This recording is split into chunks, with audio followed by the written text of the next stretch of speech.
मुंबई सत्र न्यायालयातील न्यायाधीशांची बदली होणार आहे। न्यायाधीश राहुल रोकडे यांची दिंडोशीमधील सत्र न्यायालयात बदली झाल्याचं कळत आहे। राहुल रोकडे हे अनेक आमदार मंत्र्यांविरोधातील खटल्यांचे न्यायाधीश आहेत। तर शिखर बँक आणि महाराष्ट्र सदन घोटाळ्याचे खटले त्यांच्याकडे होते। अंतिम टप्प्यामध्ये राहुल रोकडे शिखर बँक घोटाळ्यावर 12 जुलैला सुनावणी करणार होते, पण त्याआधीच त्यांची बदली होताना दिसते। राहुल रोकडे यांच्या बदलीमुळे आता चर्चांना उधाण आलेलं आहे।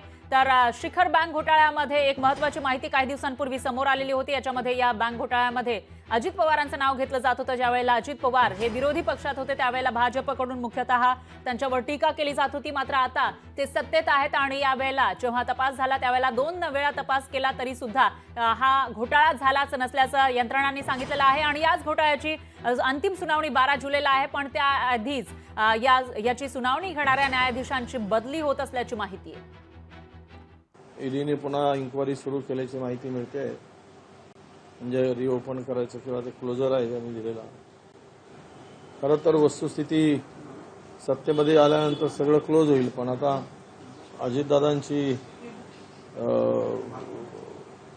मला वाटतं उपयुक्तता कमी झाली की काय, म्हणूनच भाजपा परत त्यांना आपल्यासोबत पुढच्या विधानसभेच्या निवडणुकीत घेऊ इच्छित नसेल, म्हणून त्यांना कदाचित पुन्हा अडकवण्याचा प्रयत्न आणि बदनाम करण्याचा प्रयत्न पुन्हा नव्यानं करायचं काही षडयंत्र असू शकते। त्यामुळे त्या बदलीचा आणि याचा काही संबंध जोडण्यात अर्थ नाही। मी त्यावर काही अधिक भाष्य करणार नाही।